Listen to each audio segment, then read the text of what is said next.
నిమిషాలు దేవుని వాక్యాన్ని మనం ధ్యానం చేసుకుందాం. మనందరికీ కూడా బాగా తెలిసినటువంటి వాక్యం మత్తయి సువార్త 23వ అధ్యాయము 12వ వచనం. మనందరికి బాగా తెలుసు కదండి.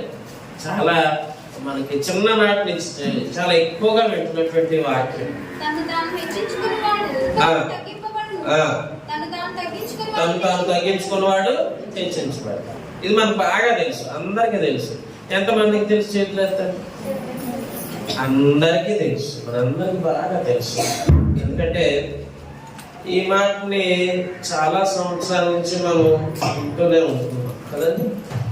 తను తాను హెచ్చించుకున్నవాడు తగ్గించబడతాడు, తను తాను తగ్గించుకున్నటువంటి వాడు హెచ్చించబడతాడు.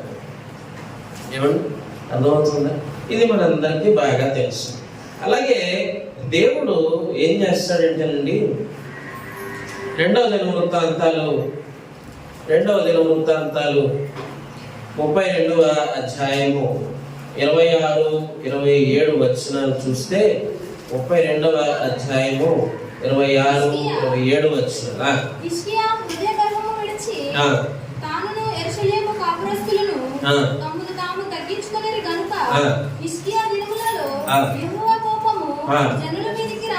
రాలేదు. అతి విస్తారమైన ఐశ్వర్యమును ఘనతయు కలిగెను. అతడు వెండి బంగారములను, రత్నములను, సుగంధ ద్రవ్యములను, డాలును, నానా విలువలను, శ్రేష్టమైన ఉపకరణములను సంపాదించి వాటికి బొక్కసములను కట్టించెను. చాలు చూసారండి. ఇక్కడ ఈ రెండవ దినవృత్తాంత గ్రంథంలో రాయబడిన విషయం ఏంటంటే, హిజ్కియా హృదయ గర్వము విడిచి తానును యెరూషలేము కాపురస్తులను తమ్మును తాము తగ్గించుకుని గనుక హిజ్కియా దినములలో యెహోవా కోపము జనుల మీదకి రాలేదు. హిజ్కియాకు అతి విస్తారమైన ఐశ్వర్యమును ఘనతయును కలిగి. చూసారండి, మనం తగ్గించుకోవడం వలన, తగ్గించుకోవడం అంటే ఏంటి? నీ హృదయంలో ఉండేటువంటి గర్వాన్ని తీసివేయాలి. ముందు నేను అనేటువంటి ఆ మాట తీసేయాలి. నేను, నాకే తెలుసు, నేనే గొప్ప అనేటువంటి తీసేయండి. ఆ పరిస్థితిని తీసేసేస్తే మనం తగ్గించుకుంటాం అండి. మనము తగ్గించుకుంటాం. ఎప్పుడైతే మనం మన హృదయ గర్వాన్ని విడిచిపెడతామో, మనల్ని ఎప్పుడైతే మనం తగ్గించుకుంటామో, దేవుడు ఏం చేస్తాడండి? ఘనతనిస్తాడు. హల్లెలూయా. ఏం చేస్తాడు? దేవుడు ఘనతనిస్తాడు. తగ్గించుకోవాలి. ఏమండి? తగ్గించుకోవాలి. తగ్గించుకోవడం అంటే ఏంటి? నీ గర్వాన్ని విడిచిపెట్టాలి. నువ్వు ఏంటి? నీ గర్వాన్ని విడిచిపెట్టాలి. నేను, నాకు తెలుసు, నేనే అనేటువంటి ఆ మాట తీసేయడం మొదలు పెడితే దేవుడు నువ్వు ఘనత పొందుకునేటట్లుగా నేను అభివృద్ధి చేస్తాడు. హల్లెలూయా. చూడండి, అక్కడ ఆ మాట చదివితే ఎంత గొప్పగా ఉంటుందండి. హిజ్కియా హృదయ గర్వము విడిచి తానును యెరూషలేము కాపురస్తులను తమ్మును తాము తగ్గించుకొనిరి. ఏంటంట? తమ్మును తాము తగ్గించుకొనిరి. అలాగా నీ హృదయ గర్వాన్ని విడిచిపెట్టాలి. హృదయంలో ఉన్నటువంటి గర్వాన్ని విడిచిపెట్టాలి. ఒకవేళ ఈ గర్వం ఉందనుకోండి, ఒకవేళ ఈ గర్వము అనేది నీ హృదయంలో ఉందనుకోండి, అప్పుడు ఏమవుతుంది? నీ హృదయంలో గర్వం ఉంటే ఏమవుతుంది? ఎవరి మాటన్నా వింటావా? ఎవరినన్నా లెక్క చేస్తావా? ఎవరి మాటనైనా అంగీకరిస్తావా? ఎవరి ముందైనా సరే నన్ను క్షమించు అని తగ్గింపుగా మాట్లాడగలవా? నీ హృదయంలో గర్వం ఉంటే మాట్లాడగలవా? అలాగా ప్రవర్తించగలవా? అలాగా నేను తగ్గించుకొని అప్పుడు నీ హృదయంలో ఏముంటుందో తెలుసునా? చీకటి ఉంటుంది. నీ హృదయంలో చీకటి ఉంటుంది. చీకటమయము, వెలుగు ఉండదు. ఎందుకు వెలుగు ఉండదంటే నువ్వు వాక్యాన్ని అంగీకరించలేదు కాబట్టి, నువ్వు వాక్యాన్ని నీ హృదయంలోకి తీసుకోలేదు కాబట్టి. నీ వాక్యము నా పాదములకు దీపము అన్నాడు కదా, నీ వాక్యము నా పాదములకు దీపము అన్నాడు. వెలుగునిచ్చేటువంటిదండి వాక్యము. అటువంటి వాక్యం నీ హృదయంలో లేకపోతే నీ హృదయం అంతా చీకటే. అందుకే లూకా సువార్త 11వ అధ్యాయము 35వ వచనంలో అంటాడు, కాబట్టి నీలో నుండి వెలుగు చీకటి అయి ఉండకుండా చూచుకొనుము అంటాడు. ఏంటండి? నీలో నుండి వెలుగు చీకటి అయి ఉండకుండా చూచుకొనుము. నీలో ఉండేటువంటి వెలుగు, నువ్వు వాక్యాన్ని వింటున్నావు, నువ్వు వాక్యాన్ని వింటున్నప్పుడు ఈ చీకటి, నీ యొక్క హృదయము చీకటి అయిపోకుండా చూసుకో. నీలో ఉన్నటువంటి వెలుగునిస్తుంది ఆ వాక్యము. ఆ వెలుగును నువ్వు కప్పిపుచ్చేసి చీకటిని, నీ హృదయం అంతా చీకటి చేసేయొద్దు అని చెప్తున్నాడు. నీ హృదయం అంతా కూడా చీకటి చేసేయొద్దు. ఎందుకు వచ్చేసింది చీకటి అంటే, నీ హృదయంలో గర్వం ఉంది కాబట్టి, నిన్ను నువ్వు తగ్గించుకోవట్లేదు కాబట్టి, నిన్ను తగ్గించుకోవడం లేదు కాబట్టి. సామెతల గ్రంథం 26వ అధ్యాయము 12వ వచనంలో ఉంటుంది. సామెతల గ్రంథం 26వ అధ్యాయము 12వ వచనం, తన దృష్టికి జ్ఞానిని అనుకుని వానిని చూచితివా, వానిని గుణపరచుట కంటే మూర్ఖుని గుణపరచుట సులువు. హల్లెలూయా. చూడండి, ఇదే చెప్తున్నాను. తన దృష్టికి జ్ఞానిని అనుకుని వానిని చూచితివా. చాలామంది అనుకుంటారు అన్నీ నాకే తెలుసు అనుకుంటారు, నేనే అన్నీ అందరికీ చెప్తాను అనుకుంటారు. మనకు తెలిసింది ఎంత అండి? మనకి ఎంత తెలుసు? ఈ విశ్వం గురించి నీకు ఎంత తెలుసు? మానవుని యొక్క శరీరం గురించి నీకు ఎంత తెలుసు? ఈ ప్రపంచంలో ఉన్నటువంటి విషయాలు నీకు ఎంత తెలుసు? చెప్పండి. వాటన్నిటినీ చూసుకుంటే మనకు గోరంత కూడా తెలియదు. మనకి తెలియాల్సింది చాలా ఉంది. నాకు అన్నీ తెలుసు అనేటువంటి వాడిని మార్చడం కంటే, వాడికి చెప్పడం కంటే మూర్ఖుని మార్చడం మేలు అని చెప్తున్నాడు సామెతల గ్రంథం. హల్లెలూయా. ఎందుకు మార్చలేకపోతున్నాడు అంటే వాడు మూర్ఖుడు కాబట్టి. మూర్ఖుడన్నా మార్చవచ్చు, కానీ ఈ నేనే జ్ఞాని అనుకునేటువంటి ఈ గర్వము గలవాడిని మార్చలేమండి. కానీ దేవుడు చెప్తున్నాడు, నీ గర్వాన్ని నువ్వు విడిచిపెడితే, నీ హృదయ గర్వాన్ని నువ్వు విడిచిపెడితే, నువ్వు తగ్గించుకుంటే నేను నీకు ఘనతనిస్తాను అంటున్నాడు. మొదటి దిన వృత్తాంతాలు 29వ అధ్యాయము, మొదటి దిన వృత్తాంతాలు 29వ అధ్యాయము 12వ వచనం ఒకసారి చూస్తే, ఐశ్వర్యమును గొప్పతనమును నీ వలన కలుగును, నీవు సమస్తమును ఏలువాడవు, బలమును పరాక్రమమును నీ దానములు హెచ్చించువాడమును, అందరికీ బలమునిచ్చువాడమును నీవే. హల్లెలూయా. చూసారండి, నిన్ను తగ్గించుకుంటే దేవుడు ఏం చేస్తానంటున్నాడండి? నిన్ను హెచ్చిస్తానంటున్నాడు. ఐశ్వర్యమును గొప్పతనమును నీ వలన కలుగును. ఎవరి వలన? దేవుని వలన కలుగు. చూడండి, మనకు వచ్చేటువంటి సమస్తమును, మనము పొందుకునేటువంటి సమస్తమును, మనం పొందుకొని ఉన్నటువంటి సమస్తమును దేవుడిచ్చినటువంటివే. అవి గుర్తుంచుకోవాలి. మనకు రావలసినటువంటివి, వచ్చేటువంటివి, ఉన్నటువంటివి అన్నీ కూడా దేవునివే. నేను సంపాదించుకున్నాను, అది నాది, నా కష్టార్జితము, నా స్వార్జితము నా వదిలేయి. నా నా నా అనేటువంటి మాట వదిలేయి. నాది అని వదిలేయి. ఇది ఎవరిది? నాది, నా ఇల్లు వదిలేయి. ఇది కాదు. ఆ స్థలం ఎవరిది? నాది, వదిలేయి. అది నీది కాదండి, దేవుడిచ్చింది, అది దేవునిది. దేవునిది ఒకానొక రోజున సమస్తమును నాశనం అయిపోయేటువంటి ప్రపంచంలో మనం ఉన్నాం. ఏది శాశ్వతము కాదు. నేను ఒకసారి చెప్పాను, ఏది శాశ్వతం కాదు. అన్నీ దేవుడిచ్చినవే. నీ జ్ఞానము దేవుడిచ్చిందే, నీ సంపద దేవుడిచ్చిందే, నీ ఆరోగ్యము దేవుడిచ్చిందే. ఇవన్నీ దేవుడు ఇచ్చినవి అయినప్పుడు మరి నాది నేను అని ఎందుకు అంటున్నావు నువ్వు? దేవానికి వందనాలు, ప్రభువానికి వందనాలు. ప్రభువా, నీవు లేకపోతే నేనేమైపోతాను ప్రభువా, నేను ఏమై ఉన్నాను అది నీ దయవల్లనే కదా ప్రభువా అని దేవుణ్ణి అడిగితే నిన్ను ఘనపరచడండి దేవుడు.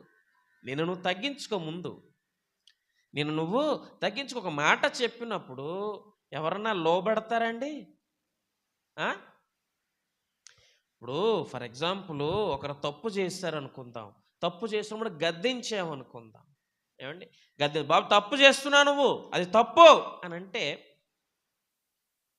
ఆ గద్దింపునకు లోబడుతున్నారా ఎవరైనా ఈ దినాల్లో? ఒక 50 సంవత్సరాలు 60 సంవత్సరాల క్రితం వినేటువంటి వారు కదండి, ఒక 30 సంవత్సరాలు వెనక్కి వెళ్తే అప్పుడు వినేటువంటి వారు ఇప్పుడు ఎవరన్నా వింటారా? నీకెందుకు అంటారు, అంతే కదండి. అంటారా అనరా? ఇంత ఎందుకండి, ఒక 3వ తరగతి కూడా నీకెందుకు అంటాడు. చిన్న చిన్న పిల్లలు నీకెందుకు అంటారు. అలా తయారైపోయారు ప్రజలు. కానీ దేవుడు అంటాడు సామెతలు 1వ అధ్యాయం 23వ వచనంలో అంటాడు దేవుడు, నా గద్దింపు విని తిరుగుడి, ఆలకించుడి, నా ఆత్మను మీ మీద కుమ్మరించుదును, నా ఉపదేశము మీకు తెలిపెదను అంటున్నాడు. ఏంటండి? నా గద్దింపు విని తిరుగుడి, ఆలకించుడి, నా ఆత్మను మీ మీద కుమ్మరించదను. గద్దింపు వినండి అయ్యా అని చెప్తున్నాడు దేవుడు. మరి ఆ గద్దింపును ఎవరు వింటున్నారు అంటే తను తగ్గించుకున్నాడు. దేవుని మాట మాత్రమే కాదండి, దేవుని మాట మాత్రమే కాదు, పెద్దల మాట, తల్లిదండ్రుల మాట, దైవజనుల మాట,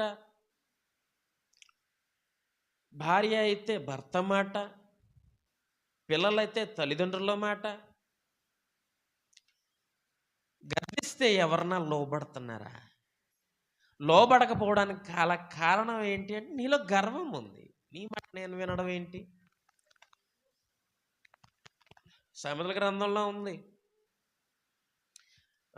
అదే 1వ అధ్యాయము 25వ వచనంలో ఉంటుంది, నేను చెప్పిన బోధ ఏమియో మీరు వెనక త్రోసి వేసితిరి, నేను గద్దెంపగా లోబడకపోతే. కానీ లోబడితే ఏం చేస్తారు? దేవుడు ఏం చేస్తాడు? లోబడితే ఆయన ఆత్మను కుమ్మరిస్తానంటున్నాడు. దేవుని యొక్క మాటకు లోబడితే ఏం చేస్తానంటున్నాడు? ఘనతని ఇస్తానంటున్నాడు, గొప్పదనాన్ని ఇస్తానంటున్నాడు, దానాన్ని ఇస్తానంటున్నాడు, హెచ్చిస్తానంటున్నాడు. మనం చేయవలసిందల్లా ఒకటే, ఏంటో తెలిసిన? తగ్గించుకో. నువ్వు తగ్గించుకో. 2వ దిన వృత్తాంతాలు 1వ అధ్యాయము 2వ దిన వృత్తాంతాలు 1వ అధ్యాయము 7 నుంచి 12 వచనాలు మనం చూస్తే దేవుడు అడుగుతాడు, సొలొమోను నీకేం కావాలి? నేను నీకు ఏమి ఇయ్యకూడదువో దానిని అడుగుము అని దేవుడు అడిగాడు సొలొమోను. నేను నీకు ఏమి ఇవ్వాలో అది అడుగు, ఇస్తాను అని అన్నాడు దేవుడు. దేవుడు మనకు ఒకవేళ కనబడి నీకేం కావాలి నాయనా అని అడిగితే ఏం అడుగుతాడు తెలుసా? మనిషి వెంటనే డబ్బులు అడుగుతాడు. ఏంటి ఆ డబ్బులు అడుగుతారు అంటే కూర్చుందంటే కరిగిపోద్ది డబ్బులు.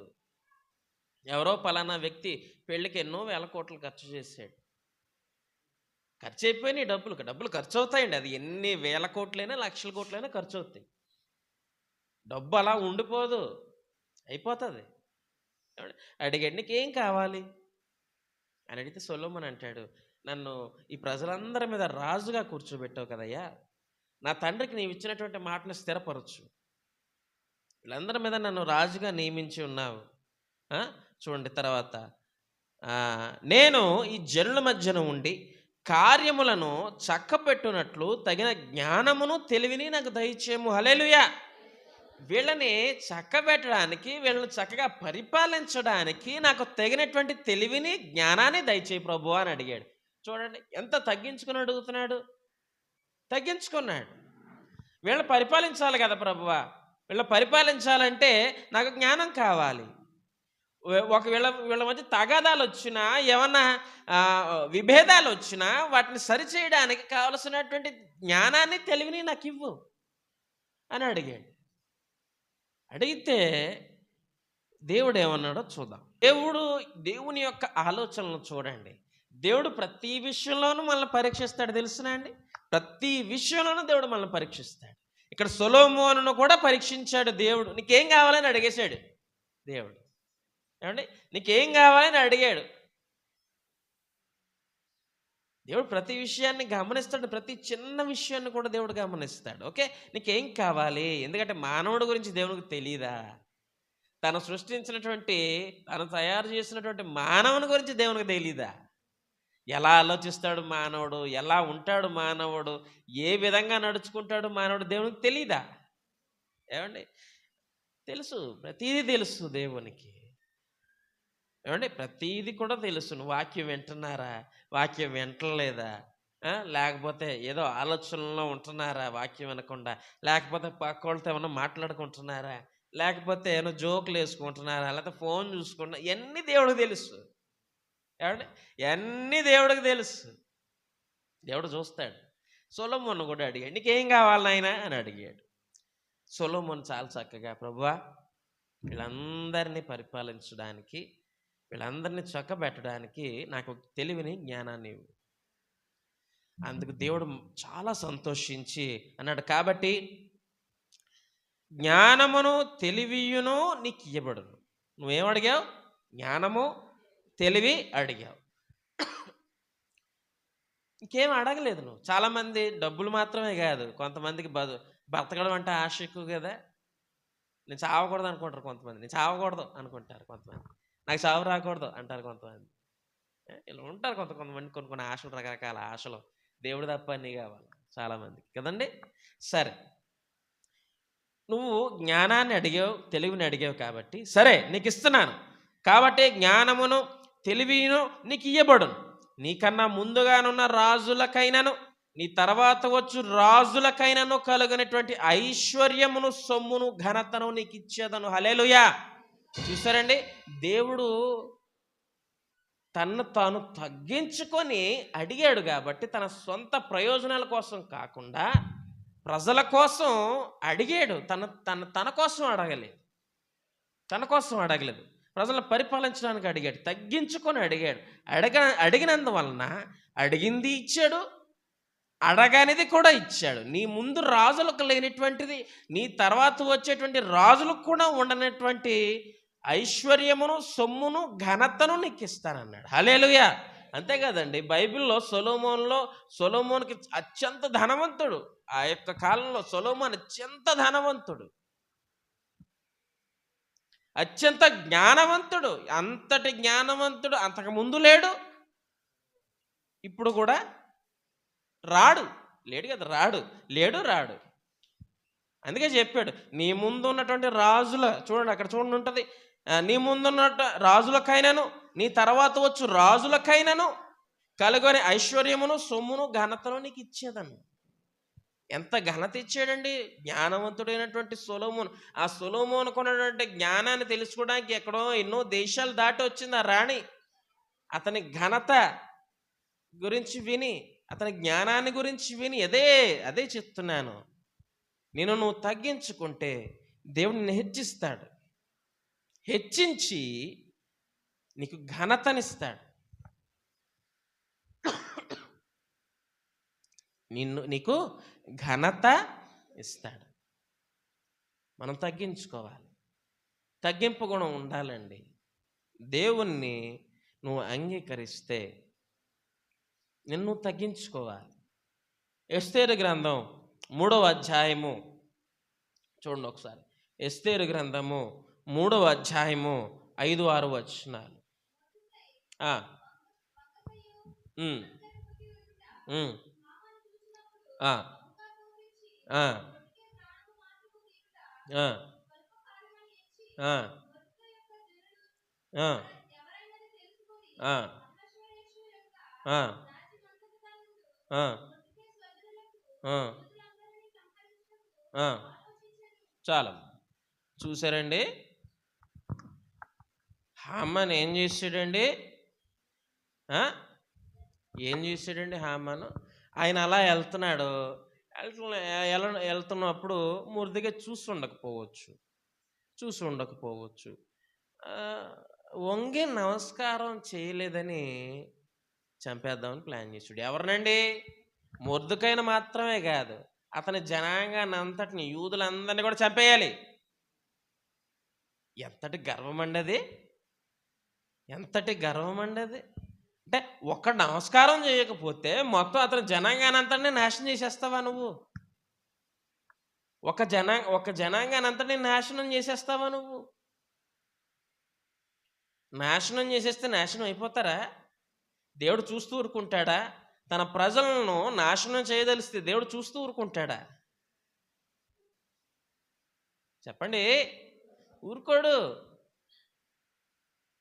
ఏమైంది? అదే ఎస్తేరు గ్రంథము 10వ అధ్యాయము 3వ వచనం. ఆ, ఆ, ఆ, ఆ, ఆ, ఆ, ఆ. హల్లెలూయా. చూసారండి, చంపేద్దాం అనుకున్నాడు మొర్దెకైని. మొర్దెకైతో ఉన్నటువంటి యూదులందరినీ చంపేద్దాం అనుకున్నాడు. అందరినీ చంపేద్దాం అనుకున్నాడు. ఎంతటి గర్వమో చూడండి. అందుకే అంటే నాశనమునకు ముందు గర్వం నడుస్తుంది. నాశనమునకు ముందు గర్వం నడుస్తుంది. అంటే నువ్వు నాశనం అయిపోతున్నాడు, ఈడు నాశనం దగ్గరలో ఉంది అని తెలియడానికి సూచన ఏంటో తెలిసినా? గర్వంతో నడుచుకోవడం, అంటే గర్వంగా ప్రవర్తించడం. వీడికి గర్వం ఉందంటే వీడికి దగ్గరలో మూడింది అని అనుకోవడమే. అది ఎవరైనా అవ్వచ్చు, ఎంతటి పెద్దవాడైనా అవ్వచ్చు. అది రాజకీయ నాయకులు అవ్వచ్చు, యాజకులు అవ్వచ్చు, పెద్ద పెద్ద ప్రసంగికులు అవ్వచ్చు, ఆఖరికి విశ్వాసులన్నా లేకపోతే ఒక సామాన్య మానవుడు ఎవరైనా అవ్వచ్చు. గర్వం ఉంటే నాశనమే.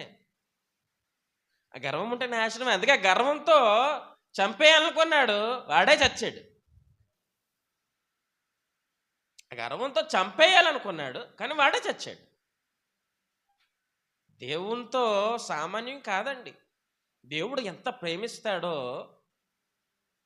అంతలాగే శిక్షిస్తాడు. అందుకే అంటాను, తగ్గించుకొని ఉండాలి. నీవు తగ్గించుకొని ఒక గద్దెంపుకు లోబడతావా? అమ్మ తప్పు చేస్తావు నువ్వు, అది సరైన పద్ధతి కాదు, నువ్వు తగ్గించుకో అంటే తగ్గించుకుంటావా? తగ్గించుకో. ఓ మాట అనుకున్నారు, మాట అనుకుని తర్వాత సర్లే ఏదో అయింది కదా, ఇంత సాగ తీసుకోవడం ఎందుకు, రేపు పొద్దున ఒకరి మొహాలు ఒకరు చూసుకోవాల్సిందే కదా, మాట్లాడుకుంటే నేను ఎందుకు మాట్లాడాలి, ముందండి మాట్లాడమని చెప్పు అంటే, ముందండి క్షమించమని చెప్పు, తర్వాత నేను చూస్తాను.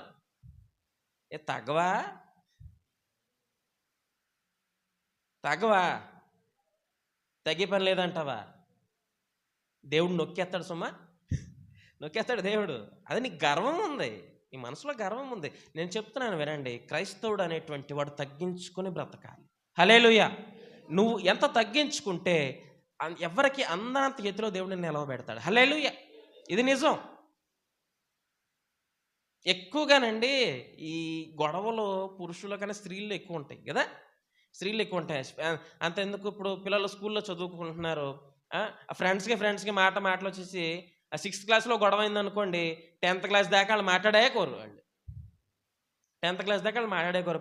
మళ్ళీ సండే స్కూల్కి వచ్చేస్తారు, వాక్యం చదివేస్తారు. సరే, పిల్లలంటే ఏదో అనుకోవచ్చు, పెద్దలో వాక్యం వింటారు, మాట అనుకుంటారు. ఇంకా ఇలా ఎదురుపడితే ఇలా ఇలా ఇలా ఇలా బుర్ర అలా వెళ్ళిపోద్ది. వెంటనే ఏదో అయస్కాంతం తిప్పితే తిరిగిపోతా చూసారా, పొద్దుతిరుగుడు పువ్వు, సన్ఫ్లవర్ ఆయిల్ వాడతారు కదండి. ఆ సన్ఫ్లవర్ సూర్యుడు ఎటు ఉంటే అటు అలా బురద తిరిగిపోద్ది అనమాట. వీళ్ళు ఇలా వస్తుంటే వీళ్ళు ఇలా వెళ్ళిపోతారనమాట. ఏది నీ తగ్గింపుకోవడం ఏది? ఎక్కువగా చెప్పుకోవాలంటే ఇలాంటి అత్త కోడళ్ళలోనూ, లేకపోతే తోటి కోడళ్ళలోనూ, ఇలాంటి లేకపోతే అక్క చెల్లెళ్ళలోనూ, లేకపోతే ఇరుగు పొరుగు వాళ్ళలోనూ, ఎక్కువ స్త్రీల్లోనే కదండి ఉంటాయి. పురుషులది ఏముందండి, పొద్దున గొడవ పడుకుని సాయంత్రం దారా బయటికి వెళ్దాం జబ్బ మీద జబ్బేసుకుని పోతారు. అంటే అందరూ అలా ఉంటారని కాదు, అందరూ ఇలా ఉంటారని కూడా కాదు, కొంతమంది గురించే చెప్తున్నాను. నేను ఎప్పుడు కూడా కొంతమంది గురించి చెప్తాను. ఆ కోవలోకి వచ్చేవాడి గురించి చెప్తాను. ఫర్ ఎగ్జాంపుల్ అత్త కోడళ్ళు ఉన్నారనుకుందాం. ఏమండి, అత్త కోడళ్ళు ఉన్నారనుకుందాం. అత్తగారు కోడల్ని, అమ్మా కూరలో కొంచెం ఉప్పు ఎక్కువైంది, జాగ్రత్త చూసుకోమ్మా అని అన్నది అనుకోండి. అంటే అలా ఆయన వచ్చిన తర్వాత అంటది, నాకు వంటే రాదంటుంది మీ అమ్మ అని మొదలెడుతుంది. ఏమండి, నాకు వంటే రాదంటుంది మీ అమ్మ. అలాగైతే అలాగే నాకు రాదా అంటే, ఫోన్లే ఏదో చూసుకో, ఏదో అలా అన్నది కదా అంటే, నేనెందుకు చూసుకుంటాను. పోనీ అత్తగారు అన్న, అమ్మ అలాగా కొంచెం మామూలుగా నెమ్మదిగా చెప్పొచ్చు కదా, నువ్వే దగ్గరుండి ఇదిగో ఎలా చెయ్యమ్మా అని చెప్పొచ్చు కదా అంటే, నన్ను అడగాలి కదా, నీకు చెప్పడం ఏంటి? ఇటు ఈవిడ దాకదు, ఇటు ఈవిడ దాకదు, మధ్యలో ఎవరు బలైపోతారు? ఎవరైతే వాళ్ళు. మా అంగారే అంటే ఆ పేపర్ చూసుకుని అలా పోతాడు బాబు, వాళ్ళ మధ్యలో ఏలేడితే నన్ను నలిపేస్తారు, ఎటుది పేపర్ చిత్తుకైతే నలిపేస్తారని పడేస్తారు, ఆయన దారిని ఆయన పోతాడు. ఏమండి, ఇంకా మధ్యలో దొరికేసేది ఎవరండి అంటే, అటు కొడుకుగాను ఇటు భర్తగాను నలిగిపోయేవాడు అనమాట. ఎంతమంది నలిగిపోతున్నారండి పాపం అలాగా. ఒకప్పుడు స్త్రీలు నలిగిపోయేవారు, ఇప్పుడు పురుషులు నలిగిపోతున్నారు. కాలం మారిపోయింది, అప్గ్రేడ్ అయింది. ఏమండి, ఎవరో తగ్గరండి. తగ్గరు, చర్చికి వచ్చి తగ్గింపు అనేటువంటి వాక్యాన్ని వింటారు, తగ్గింపు అనేటువంటి వాక్యం గురించి చెప్తారు, లేకపోతే దేవుడి దగ్గరికి వెళ్ళిపోవాలి నేను చచ్చిపోతే అన్న మాట మాట్లాడుకుంటారు. ఎందుకండి ఇవన్నీ? ఏమీ చేయకుండా దేవుడి దగ్గరికి ఎలాగెళ్తాం మనం? ఏమండి, ఏది పాటించకుండా దేవుడి దగ్గరికి ఎలాగెళ్తాం మనం? ఒకటే కోరిక, అందరికి భలే కోరిక ఉంటుందండి, చచ్చిపోతే దేవుడి దగ్గరికి వెళ్ళిపోవాలి. ఎలా వెళ్ళిపోతావు? నీకు తగ్గింపు లేదే, నీలో గర్వం తగ్గించుకోవడం లేదే. పోన్లే చిన్నది కదా, సర్లే అమ్మాయి ఈసారి నెక్స్ట్ టైం నుంచి నేను చెప్తానులే, కూర ఎలా చేయాలి నేను చెప్తానులే, ఎందుకు అబ్బాయిని అలా బాధ పెట్టడం, పోలే ఎందుకు మనం తర్వాత చూసుకోవచ్చులే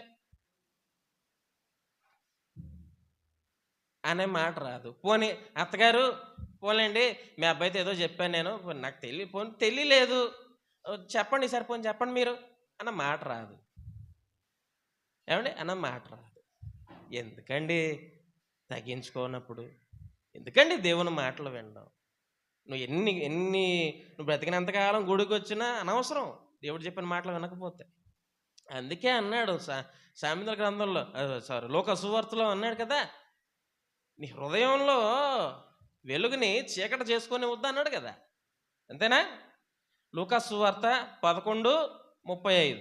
నీలో ఉన్నటువంటి వెలుగు చీకటి ఉండకుండా చూసుకో. నీ వెలుగేంటి? వాక్యము. ఆ వెలుగు చీకటైపోకుండా చూసుకో. ఈవేళ నీకు తగ్గింపు లేకపోతే దేవుని రాజ్యానికి నువ్వు ఎలా వెళ్తానని అనుకుంటున్నావు?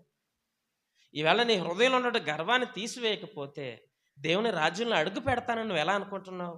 దేవుని సముఖాన్ని కూర్చుంటానని నువ్వు ఎలా అనుకుంటున్నావు? గద్దింపునకు లోబడకపోతే, ఫర్ ఎగ్జాంపుల్ బాబు, అమ్మ మీరిద్దరూ ఎందుకు అలా ఉన్నారు, ఎవరికో ఒకరు తగ్గండి, లేదంటే నేను తగ్గనండి అంటారు. కొన్ని దైవజనులు చెప్పినా మాట, దైవజనులు ఏమో ఎవరు పట్టించుకుంటున్నారులేండి ఈ రోజుల్లో, వాళ్ళు పక్కన దోసేస్తారు. ఏమండి, కొన్ని పెద్దలు చెప్పినా పెద్దలనే పక్క దోసేస్తున్నారు. దేవుడు చెప్తే దేవుని కూడా తోసేస్తారండి, దేవుని కూడా తోసేస్తారు.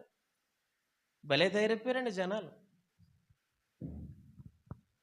ఒకటే చెప్తున్నాను, నేను చెప్పడం కదండి, వాక్యం చెప్తుంది. నీలో గర్వాన్ని నువ్వు తొలగించుకోకపోతే, నువ్వు తగ్గించుకోకపోతే నాశనానికే నువ్వు నడుస్తావు. అంతే, ఇది నిజం. నిన్ను నువ్వు తగ్గించుకో.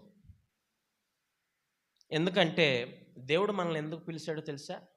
మనల్ని పరిశుద్ధులుగా ఉండడానికి పిలిచాడు. 1 తెస్సలోనికీయులకు రాసినటువంటి పత్రికలో ఉంటుంది, పరిశుద్ధులగడానికే దేవుడు మనల్ని పిలిచాడు. అంతే కదండి? అందుకైనా పిలిచాడు మనల్ని. 1 తెస్సలోనికీయులకు రాసిన పత్రిక 4:7 పరిశుద్ధులగుటకే దేవుడు మనల్ని పిలిచాడు. పరిశుద్ధులు ఎలా ఉంటారండి? గర్వం ఉంటుందా హృదయంలో? గర్వం ఉంటుందా హృదయంలో? చెడుతనం ఉంటుందా హృదయంలో? తగ్గింపు గుణం ఉంటుంది. అందుకే పౌలు భక్తుడు అన్నాడు, నేను యేసు ప్రభువుని పోలి నడుచుకున్నాను, మీరు నన్ను పోలి నడుచుకోండి. ఏమండి, మనకి ఏది ఊరకనే చెప్పడం కదా, ఏది ఊరకనే చెప్పడం. మనల్ని హెచ్చించడానికే దేవుడు చూస్తాడు. దేవుడు మనల్ని హెచ్చించడానికే చూస్తాడు. దేవుడు మనల్ని బాగు చేయడానికే చూస్తాడు. దేవుడు మనల్ని ఆశీర్వదించడానికే చూస్తాడు. దేవుడు మనల్ని దీవించడానికే చూస్తాడు. దేవుడు మనకి మేలు చేయడానికే చూస్తాడు తప్పించి నాశనం చేయడానికి, శపించడానికి, మనల్ని తృణీకరించడానికి దేవుడు ఎప్పుడు చూడండి. ఆ విధంగా ఎందుకు మనం అయిపోతున్నామంటే మనమే కొని తెచ్చుకుంటున్నాం. అవన్నీ మనమే కొని తెచ్చుకుంటున్నాం. నాశనం అయిపోవడానికి నువ్వు నాశనం అయిపోవడానికి కారణం నువ్వే, నీ ఆలోచనే, నీ ప్రవర్తనే. దేవుడు ఏం చెప్పాడు? తగ్గించుకో, నేను హెచ్చిస్తాను, ఘనతనిస్తాను, గొప్ప పేరునిస్తాను అని అంటున్నాడు దేవుడు. లేదు లేదు, నేను గర్వాన్ని మనసులో పెట్టుకుంటాను, అణగారిపోతాను అని నువ్వు అంటున్నాడు మానవుడు. ఏమండి, అంతా మనం చేసుకుని దేవుణ్ణి ఎందుకండి నిందించడం?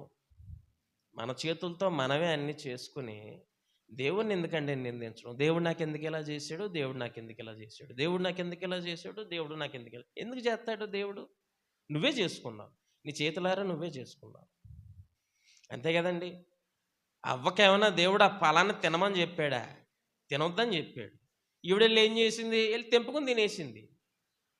ఎవరు చేసుకున్నారండి? దేవుడు అని తీసి ఇచ్చాడా ఫలాన్ని తీసుకోమని? అవ్వే తీసుకుంది. నువ్వే చేసుకున్నావు, అంతా నువ్వే చేసుకున్నావు, చేతులారా నువ్వే చేసుకున్నావు. అందుకే చెప్తున్నాడు దేవుడు, నువ్వు తగ్గించుకో, నేను నిన్ను హెచ్చిస్తాను. నువ్వు చేయాల్సిందేంటి? తగ్గించుకో. నేను చేయాల్సిందేంటి? హెచ్చిస్తాను. సొలొమోను తగ్గించుకున్నాడు, హెచ్చించబడ్డాడు. మొర్దెకై తగ్గించుకున్నాడు, ప్రధాని అయి కూర్చున్నాడు అక్కడ. హల్లెలూయా, హల్లెలూయా. నువ్వు తగ్గించుకో. ఏమండి, మనకు దేవుని దగ్గరికి వెళ్ళాలని కోరిక ఏమాత్రం నీకుంటే నువ్వు తగ్గించుకో. దేవుని సముఖాన్ని ఉండాలని ఏమాత్రం కోరికుంటే నువ్వు తగ్గించుకో. అన్నీ నువ్వు చేసి, నువ్వంటే నువ్వు కాదు, మానవుడు అన్నీ నువ్వంటే ఎవరైతే వాళ్ళు, నేనైతే నేను, నువ్వంటే నేను ఎవరైతే వాళ్ళు అన్నీ నువ్వు చేసి దేవుడు ఎవరినే ఉంటే దేవుడు నాకు అంతే రాసి పెట్టాడు. ఏంటంటే దేవుడు అంతే రాసి పెట్టాడా? ఒకసారి ఏం చేసావు రివైండ్ చేసుకో. ఒకసారి ఏం చేసావు, నువ్వు ఏం చేసావు, దేవుని దృష్టికి ఏం చేసావు ఒకసారి రివైండ్ చేసుకో. గ్యాజీ ఏం చేసావు నువ్వు? అననీయ ఏం చేసావు నువ్వు? సపేరా ఏం చేసావు నువ్వు? ఓ హేరోదు ఏం చేసావు నువ్వు? దేవుడు నాకు ఇంతే రాసి పెట్టి, దేవుడు ఎంత రాసి పెడతాడా? నువ్వే చేసావంతా. దేవుణ్ణి ఎప్పుడు కూడా దూషించడానికి, దేవుణ్ణి ఎప్పుడు కూడా నువ్వే చేసావు అనడానికి నువ్వు అర్హుడవు ఏమాత్రం కాదు మానవుడు. నువ్వు తగ్గించుకో. ఏమండి, నువ్వు తగ్గించుకో. నువ్వు తగ్గించుకుంటే దేవుడు నిన్ను హెచ్చిస్తాడు, ఘనపరుస్తాడు, గొప్ప ఘనతనిస్తాడు, గొప్ప పేరునిస్తాడు. హల్లెలూయా. కాబట్టి చెప్పబడినటువంటి వాక్యము మనందరిలోనూ ఫలించాలని కోరుకుంటూ ఈ మాటలు ఎంతటితో ముగిస్తున్నాను.